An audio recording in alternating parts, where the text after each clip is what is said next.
आइए आपके सामने उज्जैन के 7 समाचार प्रस्तुत करें।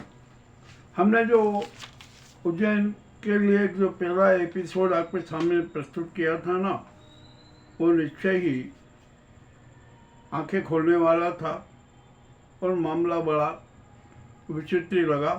देखते हैं उसके क्या रिजल्ट्स आते हैं। अभी अभी अब उज्जैन में तो बड़ी विचित्र स्थिति हो रही है। आत्महत्याओं का क्रम निरंतर जारी है। रानीपुरा में भी आज एक छात्र ने आत्महत्या कर ली। अब क्या किया जाए भैया, जो यहाँ तो हादसे होते ही हैं। एक लकवापीड़ी बुजुर्ग था, उसके घर में आग लगी। उनका कोई परिवारजन नहीं था, तो बेचारा वो लकवाग्रस्त बुजुर्ग बहुत ही गंभीर रूप से घायल हो गया। ये भी एक बड़ी अपने आप में विचित्र घटना रही। अब क्या किया जाए यार, जो भी हो रहा है ना, यहाँ तो सब हो रहा है। अब यहाँ नरसिंह घाट पे भी आज एक बड़ा हादसा हुआ। गोड़ बस्ती में रहने वाला एक युवक इसकी दुकान लगाता था, उस पर एसिड से हमला हो गया, एसिड अटैक हो गया, गंभीर रूप से घायल हुआ। अस्पताल ले जाया गया जहां उसका उपचार जारी है, और उसने एक महिला और 3 लोगों पर एसिड अटैक की घटना का वो दिया, हवाला दिया। पुलिस जांच करेगी क्या होगा क्या नहीं होगा।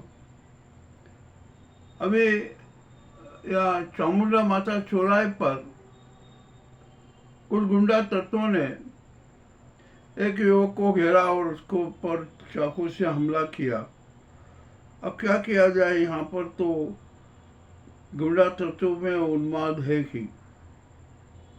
अब ये रुक भी नहीं सकती, क्या किया जाए। अब कौन पुलिस कब कैसे क्या करेगी, देखते हैं। क्या जो फरीगंज में 1.22 करोड़ की जो मोबाइल चोरी हुए थे ना, उसका अभी तक सुराग नहीं लगा। सुराग देने वाले पर 10,000 रुपये का इनाम भी घोषित किया। पुलिस ने देखा कि आज तक पुलिस को कार की लोकेशन मिली, उसके बाद नहीं मिली। अब जो भी हो गया, क्या हो गया, क्या कह सकते हैं कि कैसे क्या क्या हो गया, क्या क्या नहीं होगा। मामला तो बड़ा विचित्र हो गया।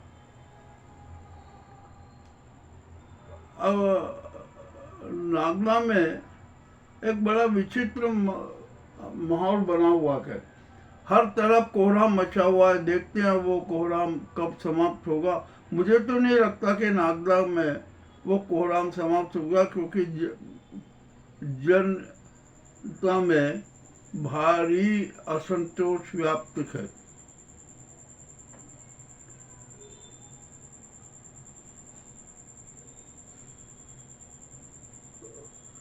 और भी अनेक मामले मेरे सामने आए हैं।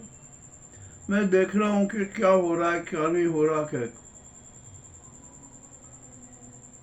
उज्जैन में हवाई अड्डा बनेगा और उसके भूमि पूजन की तैयारियां भी जारी है। अब शहर में क्या क्या हो रहा है कुछ कह ही नहीं सकते। बड़ी विचित्र स्थिति बनी हुई है। हमारे यहाँ उज्जैन में क्षिप्रा में डूबने वालों की भी कमी नहीं। 1.5 वर्ष में 39 लाख लोगों की क्षिप्रा में डूबने से मौत हो गई। क्या किया जाए भैया, अब वो तो होता ही है ना। अब कुछ कह ही नहीं सकते कि क्या है क्या नहीं है, ये तो होता ही रहेगा। अब और भी विचित्र बातें हैं। हमारे यहाँ पर 11 दिन से मानसून रूठा हुआ था, आज 12वां दिन है। ऐसा लग रहा था कि संभव है कि बादल बरस जाए, परंतु नहीं, बादल हल्के बादल छाए, वो बरसने लायक नहीं थे, नहीं बरसे। अभी एक और बड़ी विचित्र बात सामने आ रही है कि शायद उज्जैन जिला सूखाग्रस्त जिला घोषित किया जाए। सूचना तो ये आई है कि मध्य प्रदेश के 47 जिले सूखाग्रस्त घोषित हो सकते हैं। ये मामला बड़ा विचित्र है। 8-10 जिलों में ही कुछ वर्षा हुई है। अब क्या किया जाए, जो प्रकृति का तो जो है कहर हम पे सहन करना ही पड़ेगा। अब यहाँ पर हमारे यहाँ के हैंडपंप की हालत भी बहुत खराब होती जा रही है। अनेक हैंडपंप का पानी है ना, उनका स्वाद ही बदल गया, पानी प्रदूषित हो गया। 10-12 हैंडपंप पे नोटिस छुपाए गए हैं कि ये पानी पीने लायक नहीं है। मगर भैया सभी हैंडपंप का चेकिंग करो, उनका टीडीएस करो, टीडीएस की जांच करो और उसके बाद में देखो कि ये पानी पीने के लायक है कि नहीं। और हमारे उज्जैन शहर में तो लूट राज कायम है। सब जगह लूटो, चाहे जैसे लूटो, लूटना पड़ेगा और लूटाएंगे। अब क्या किया जाए? अब यहाँ पर तो कुछ हो ही नहीं सकता। हमने यहाँ पर देखा कि प्रशासन बिल्कुल लापरवाह, कहीं चेक ही नहीं, कोई कुछ नहीं, हर जगह अतिक्रमण, सब जगह उन्माद, गुंडा तत्वों की सक्रियता समूचे शहर में जारी है। यहाँ पर जलवायु ध्वनि प्रदूषण भी चरम पर है। पेयजल संकट घेराया हुआ है और शहर में वायरल इन्फेक्शन हो रहा, वायरल वो फैल रहा है, तो उससे लोगों को सांस लेने में तकलीफ हो रही है, गले में तकलीफ हो रही है, खांसी, सर्दी, खांसी, जुकाम का असर हो रहा है। अस्पतालों में भीड़ लगी हुई है। वहीं निजी नर्सिंग होम में, अस्पतालों में भी भीड़ लगी हुई है।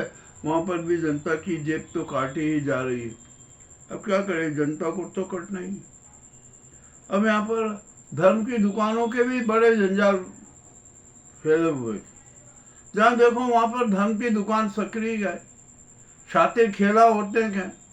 और मजेदारी की बात यह कि अनेक धर्म की जो दुकानों में है ना, संघ के चिंटू लोग घुसे हुए, वो सब कुछ ना नए नए ढंग के प्रयोग कर रहे, नए नए नाटक कर रहे। छत्री चौक में जो नाटक हुआ है ना, वो भी किसी से कम नहीं है। हमारी युवराज वाचनालय जो उज्जैन शहर की धरोहर है, उसको तोड़ा जा रहा है, उसको क्षतिग्रस्त किया जा रहा है। और एक जो मंत्री जी के खास जो चहेते हैं, उसका जो स्थान है, उसके जो दुकानें हैं वो के, उनको राहत देने के लिए सेंटर पॉइंट की लाइन ही बदल दी। अरे सिमेट्री ही बिगाड़ दी। ये तो मामला बड़ा विचित्र हो गया। भैया लाभ दे रहा है तो पूरा ही दे दो ना। तो ये करते कि भैया जो ये मार्ग चौड़ीकरण है ना, सिर्फ खरे हनुमान जी तो होगा, उसके आगे नहीं होगा। अब क्या किया जाए, हम भी परेशान थे। और यहाँ पर अब जनता की एक बहुत बड़ी मांग उठी है कि जो सेंट्रल कोतवाली का जो जगह पड़ी हुई है ना, वहाँ पर मल्टी लेवल पार्किंग स्थल बना दिया जाए। जनता का सुझाव बहुत अच्छा है, मानना चाहिए। अब यहाँ पर हमारे यहाँ बुगलामुखी धाम बना हुआ है, रामनाथ जी वहाँ के कर्ता धर्ता हैं। उन्होंने साधु संतों में एकता के लिए शिव रामादल और शिव दल की एक संयुक्त बैठक बुलाई। भोज विवाह, ये विवाह अच्छी पहले साधु संतों में एकता तो होना चाहिए। करो एकता, क्या दिक्कत है भाई, उसमें तो कोई दिक्कत ही नहीं है, हो जाना चाहिए। अब क्या करें। अब विचित्र बात है, और उज्जैन में हो रही है अनेक प्रकार के नाटक। अब किस किस के नाटक उजागर करें भैया, और यहाँ पर काम करेगा कौन? महाकाल लोक को इतना बड़ा घोटाला हो गया, आज तक कोई जांच नहीं, कोई आवाज नहीं उठा रहा। ठीक है, चलेगा। पेयजल संकट घेरा हुआ है, गंभीर डैम का दूसरा चरण पूरा होना है, कोई आवाज नहीं उठा रहा है। यानी सब अपनी मर्जी के आ रहा है, जो भी जैसा चाहे वैसा करो। सीएम 2028 के नाम पर अनेक प्रकार के शातिर खेला हो रहे हैं। देखते हैं ये खेल कितने सफल होते हैं। खैर, जो भी हो, ये महत्वपूर्ण उज्जैन के साथ समाचार आपके सामने प्रस्तुत है। आपको कैसे लगे हमें अवश्य बताएं। बहुत बहुत धन्यवाद।